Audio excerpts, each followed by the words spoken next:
Broadcasting from the business capital of the world, this is the Podcast Business News Network. We are back with coachingforrelevance.com. That's the website. That's the name of the company. The man in charge, Randy Swaim, joining us, who's really helping bring freedom to potential as an author, as a pilot, as a coach, as a Hollywood movie star. Or basically, yeah. Well, maybe not the star, but my story, yeah. You are the star. It's your story. But really, there's so much. I just commend you. I've known you for many years now, and I feel like there's always something new with you, something positive, something good. But that's because you're that type of person. You give, and you get back the good. It's that karma in you, but you are here to help so many people, which you have dedicated your life to doing. And I know you're on a nonstop mission with your coaching, with your book, with the film underway, and so much more. So please introduce yourself to new timers out there. If there are any new timers today saying, who's that guy? This guy sounds very busy. Yeah. Well, my name is Randy Swaim, as she said, background, and actually throughout my journey and stuff, have been related to pilots and jet pilots and stuff like that. And I'm still doing that, still, developing and teaching and certifying jet pilots. And but I'm also like you said, a Marshall Goldsmith certified executive coach. And really for me, I'm also with the Institute for Organizational Neuroscience, I'm a certified master level neuroplastician for ION over in Germany. A couple of my friends there, and I'm also a founding fellowship partner with them. And so I work together with them. And so it's just, but as you said, what I've had people ask me when I'm going to retire, and I go, when I take my last breath, because you know what? I'm going to run through the tape. And it's not just to call attention to me. That's not what I'm about. But it's to bring insights, to bring little things that other people kind of bring into their journey and awareness, and they become much more successful. They become much more amazing in their world. And that's what it's all about. Even after 20 years after I've taken my last breath, I don't mind if somebody doesn't remember my name. But you know what? Hopefully they remember one aspect, or maybe read my autobiography or watch the movie or whatever, kind of thing, and just gain an insight out of the story that lets them apply something to their life that's a little bit different than they had seen before. And it made a big difference. That's what it's all about with me. Beautiful. Well, thank you for being here. And what did you want to just start off discussing? We brought up the movie right off the top. I just have to ask you, tell me about this life story, this movie. What's been happening in Hollywood besides everything else? I mean, fill me in on this. And who picked up the story? How did you start pitching this? And I can't believe it is where it is. Well, I'll tell you that the sponsors from Podcast Business News Network actually contacted Podcast Business News Network and said that they wanted to, from what they had been aware, I guess, of my story and all, they had wanted to kind of make a movie of my life journey and everything. And so I was called with that, and we came to an agreement with it. And about 18 months to 2 years ago, a Hollywood recording team came to Dallas, and we spent 3 days recording aspects of my story. And then they, went back, and Hollywood has been sort of defining the movie that is sort of a little bit of part of my story. And it's really aligned with my autobiography that's on Amazon. And what was told me when he called me about a week ago is he said that the last thing that Hollywood is doing right now is taking a few of the scenes and finding some good background music to put behind it, kind of thing on a couple of the scenes for it. So it sounds like it's getting ready, and I've been told that it should be ready to go within 2 weeks. So it'll be interesting to see. Absolutely. Congratulations on that. Just one of the many accolades. Not that you want congratulations or praise. That's the type of person you are. Okay, so movie aside, what else have you been working on? I know the book you got out. What did you want to discuss for today? Well, what we'll do, I'm gonna bring an aspect today that a lot of people would not fully understand, and it's going to be a particular sort of insight. And it sounds kind of crazy, but a friend of mine who is a youth pastor at a church, gave a talk on this. And when we were chatting after he was done, and one of the things I said, that's so relevant to my story all along and what I do and bring and everything. And I commended him for it and shook his hand and stuff. But it dealt with one word, and I'll tell you, this is a critical word when you're talking about leading your team. And because when I heard him give this and talk about it, I realized that's leadership, and that's leadership in an unpredictable, rapidly changing environment that's related to organizational maneuverability and things like that. And it's this one word, peace. Peace. And it's something that is kind of different to most people, because people need to understand, particularly leaders that are maybe listening to this, or team members that are listening to this, that are functioning in a little bit of a challenging environment that's not just rote academic and not rote superficial. But when you look at peace, most people have this word of peace where it's just like, and I'll be kind of humorous with it, where they just sort of go, okay, I'm good to go, okay, kind of thing, Guess what? That's not peace. The thing is, and the question that I'd leave with you, and I'll bring a couple of insights up on this, as you're developing your team, what a lot of people do today, and they actually shortcut the development of their team's potential. A lot of manager types today, what they do is they try to, and you hear this with some public speakers, you hear this with some managers, they try to fire up the people's emotions. Yep. And to get them to follow them. And what you got to understand is, when you get their emotions out of control, in your mind, what you're trying to do is to control their thinking so that you disconnect their mental processing. If you understand neuroscience, the frontal lobe that does the processing and awareness and situational awareness in your brain. And you put that aside, and it takes the peace and just throws it away. A lot of people think of peace as being this where you just sit there and you're calm and, okay, yeah, everything's kind of good. Okay, don't have to worry about nothing. That is not peace. And I will tell you that, and this comes from the retired Air Force military person that I am, and a lot of my veteran brothers and sisters out there know what I'm about to say is true, that you got to have peace in what you're doing inside here. And that's even if you're in the midst of combat or in a battle or something going on. You have to have peace with that. It's not just kind of sitting back in comfort all the time. But when you're leading your team and helping them develop, are you building a sense of peace within them while they are growing this? Why are they developing their ability to perform in an unpredictable, changing environment? And if you think about it, one of the things that a lot of people don't realize on this is, when challenging situations come on scene, here's the thing. It could be that it's a factor or something that you and your team would have never considered, never thought about, never imagined, and it surprises you. Mm-hmm. But here's the thing: do you have a level of peace in here with what it's showing you about your team, about as it's bringing to your team a sense of their awareness on how you have to still perform and be successful and be, progressing in an environment that can be very strategic and almost sensing a small degree of suffering with it, kind of thing.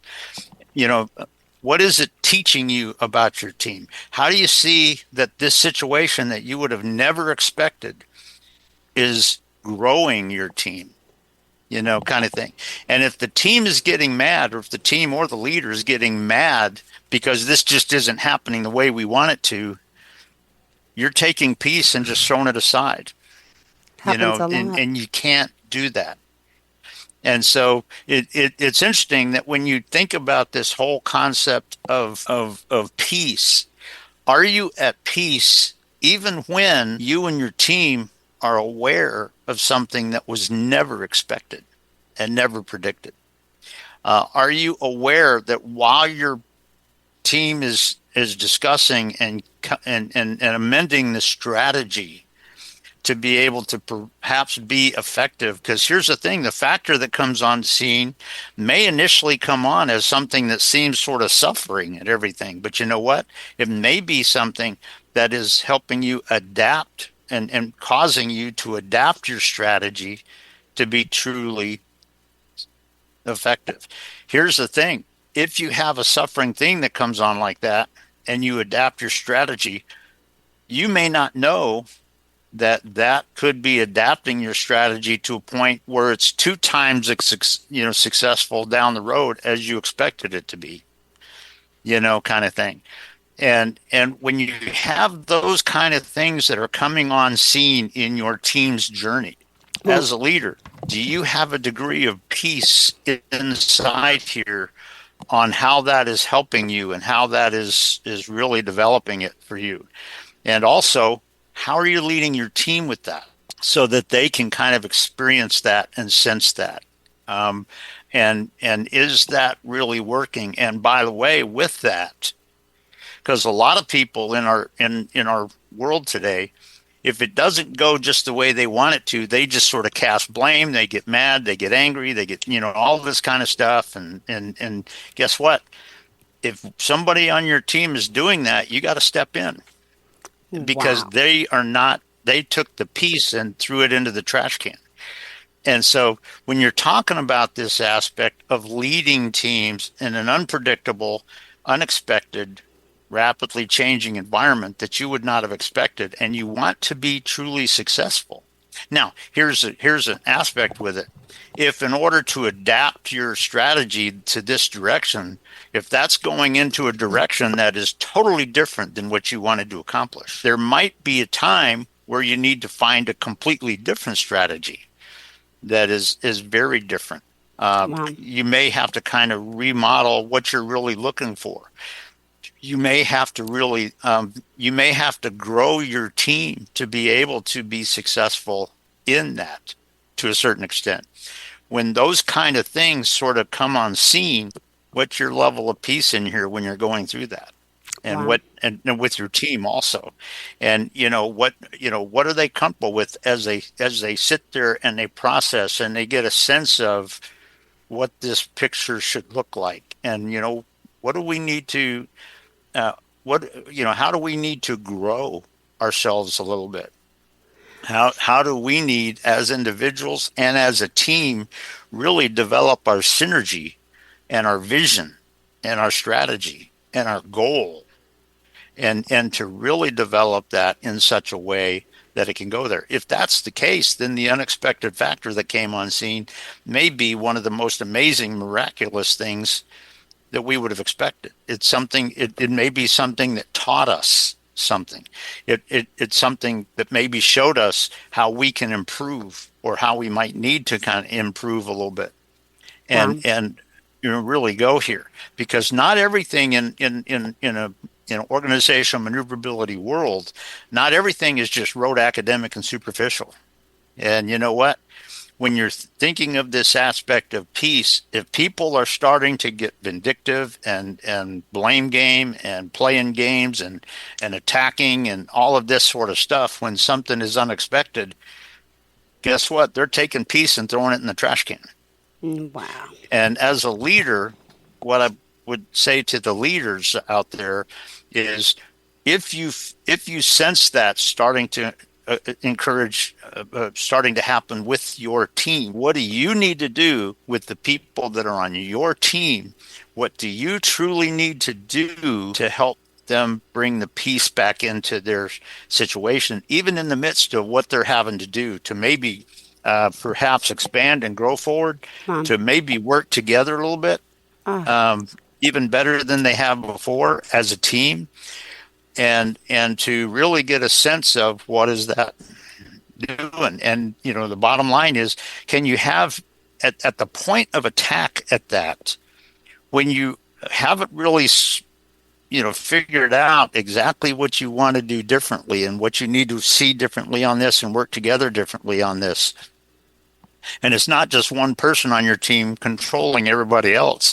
It's building that synergy and working together and all that. But the bottom line is, when that factor comes on scene, the two questions you could ask and stuff is, how are you going to embrace this, the momentary suffering and the growth aspects that's there?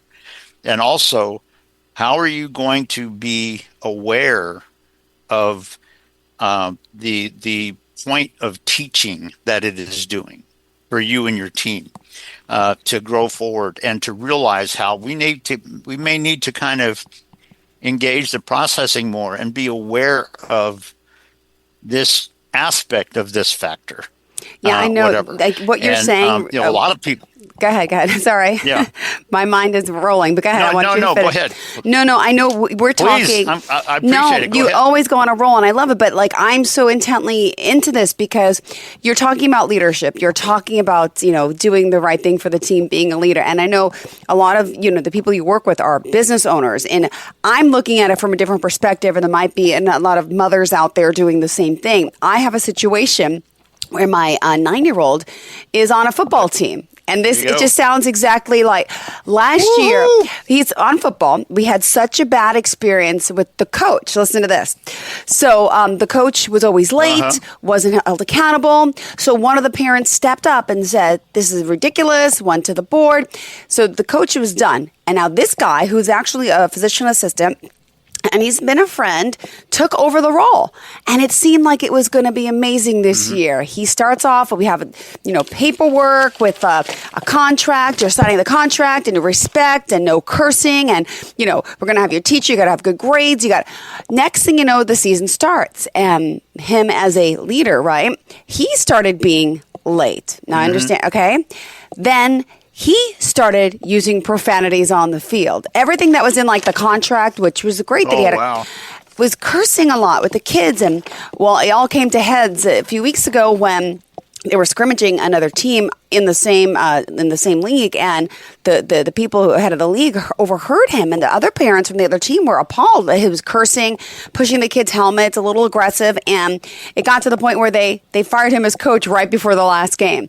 And he was supposed to be this amazing leader, and he was so proactive last year, getting us on board, and it was so sad. But like these situations, like you're supposed to lead, and you even have a plan, and then all of a sudden you go amiss and do everything opposite it. But I'm just trying to point out here in more layman's terms, right? But people can relate as well, where like this happens in all sorts of businesses, all sorts of world. But like you have this as a team leader, you have, there's something to be said for that. You look up to, you should have respect, and those leaders should have the skills to handle everything. And sometimes they don't. They get to those high places somehow. I don't know if it's trickery or how they do it, but it's like, and then the truth always comes out, right? But it's a shame how, the kids are the ones that are suffering, or the business is the one that suffers. The productivity of the team, the productivity of the business suffers when the leader goes amiss. And hence, we want to train our leaders to be better, right, with everything. But sometimes those leaders that aren't the right leaders kind of sneak in like little snakes. I've had that in companies before. We've talked about. And you know what? Have. Yeah. And the story that you just described, you have my compliments on describing it, because that's exactly what I'm talking about. Yeah. And even if you have somebody that's promoted to a leadership because of what they are, they have to be aware, because a lot of times when people, have a sort of disconnected vision of what this really is. Okay, I'm the manager now. I'm responsible to make this happen, so I'm just going to make it all happen. Well, you know what? Your people make it happen.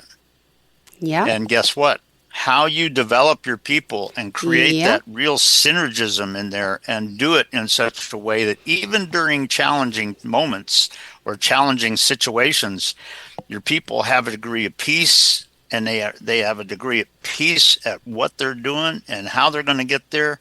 And you know what? They have a vision on it, and they go, oh, you know what? Yeah, you know what? We're working together. Let's make this do it. And you know what? A lot of people, like I said, one of the sort of the dysfunctional aspects of, and you see this in a lot of sports, where a coach may think that just, I just need to make them mad and fire them up and all this kind of Mm-hmm. stuff. You know what?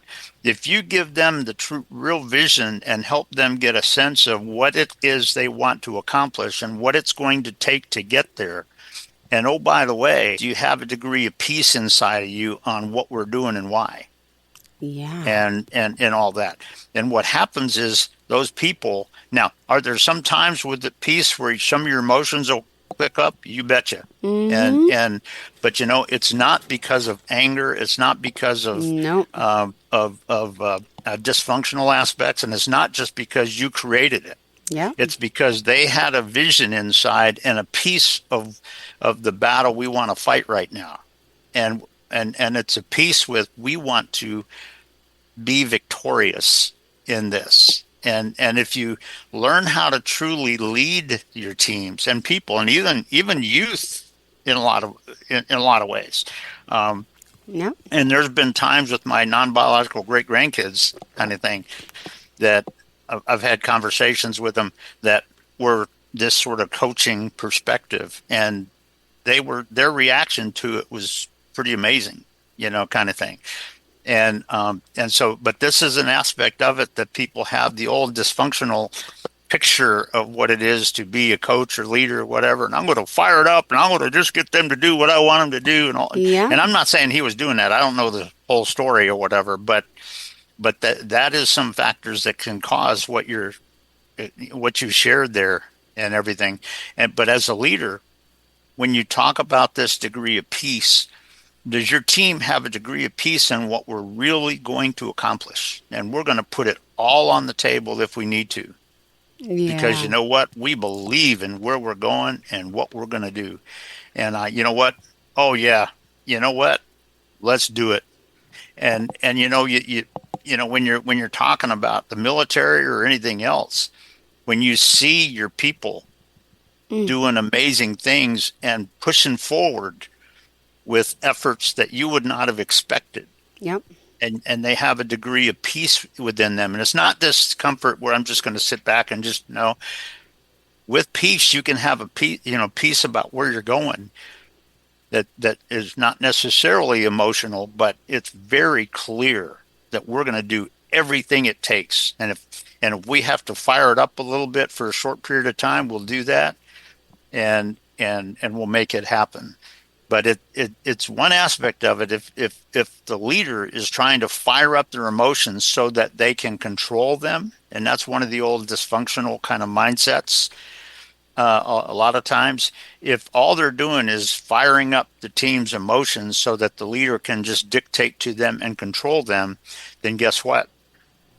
You're disconnecting their mental processing. Mm-hmm. They're disconnecting their brains. And guess what? When certain factors come on that are totally unexpected, you, the leader, may not be there. You may not even be aware of it. Yep. Do you have a confidence that they're going to have a degree of peace about stepping forward for the right action to really be successful with that particular factor coming on the scene and things of Yep. that nature? And so when you talk about this degree of peace, it's not just sitting down and having coffee and just, whatever.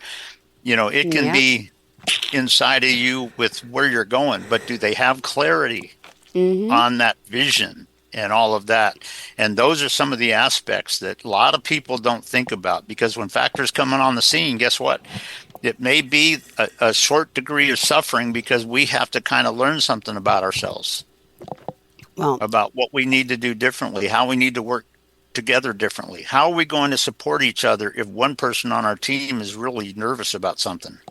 got it. How are we going to build that degree where we all have peace in what we're doing, and how we as a team are not just being successful, but we're growing and we're developing as well, kind of thing. And as a leader, you don't like to put it this way sometimes, but guess what? Sometimes when you see what your team is going to do, it'll create an insight in your mind sometimes that maybe you didn't expect, kind of thing. And you go, cool. Yeah, cool.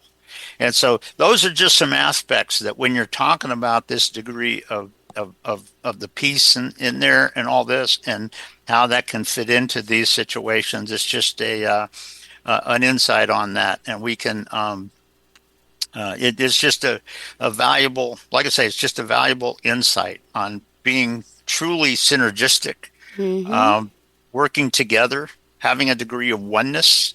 Doesn't mean we're all the same. One of the things I posted on social media this morning was a picture, and it talked about how diversity and synergism can be very aligned. Yeah, absolutely. In a lot of ways.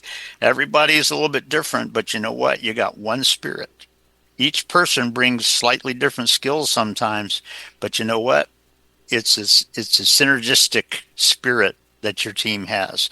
And guess what? When you have that and you create that within your team, they can have peace in what they're doing and why they're doing it and where they're going and what they want to accomplish, even when it's a struggle.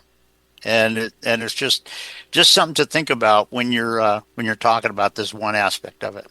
Beautiful. And we are almost out of time, so we'll kind of have to wind down the next 2 minutes figure. Wow, there's always a good conversation. You are enthralling. You are just you always have a lot to say in a good way. Well, thank you. You're inspirational to so many people. Well, thank you.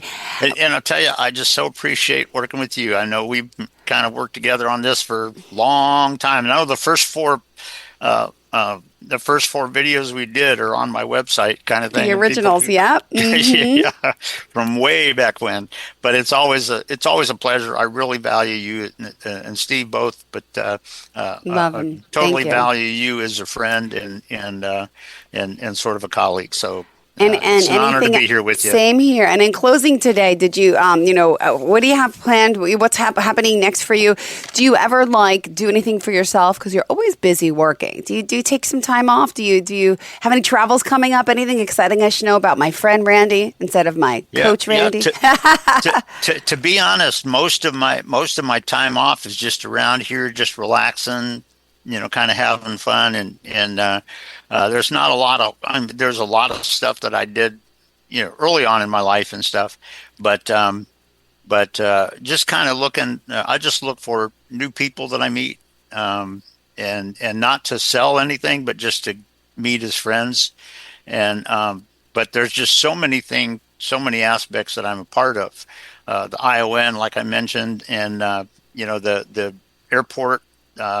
PBNN and my church. Actually, I help out over at the church and stuff with some of the people there that I really care about, and so it's just and also as yesterday I was with the Trinity Trojan Talk, the high school here, about 9 miles from me, and about once a month I go over. And I partnered together with the chemistry teacher for about the last 13 years, and go in, typically once a month and speak to her class on something. Yesterday, we focused on the concept of respect and how you generate respect and things like that and everything. And so, I wouldn't trade any of all those things. And so I just, and there's nobody that lives in my house with me, so it's just me.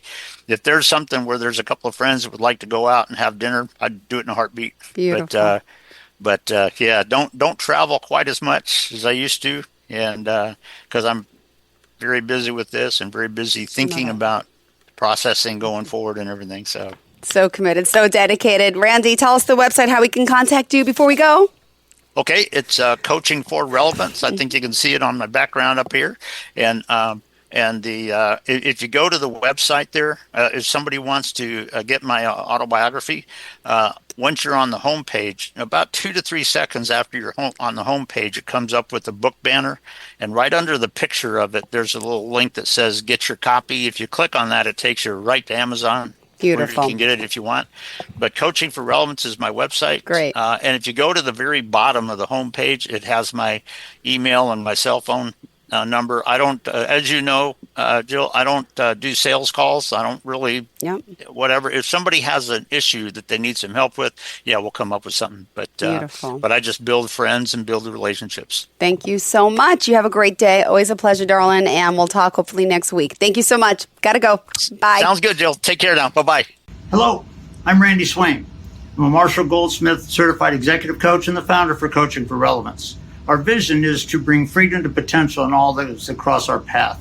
And one of the things we really want to do, which is aligned with our aviation background, is to help teams and leaders break free of the gravitational forces that are holding them back and their success back and help them soar to their altitudes. So that's our passion, and that's what we're all about.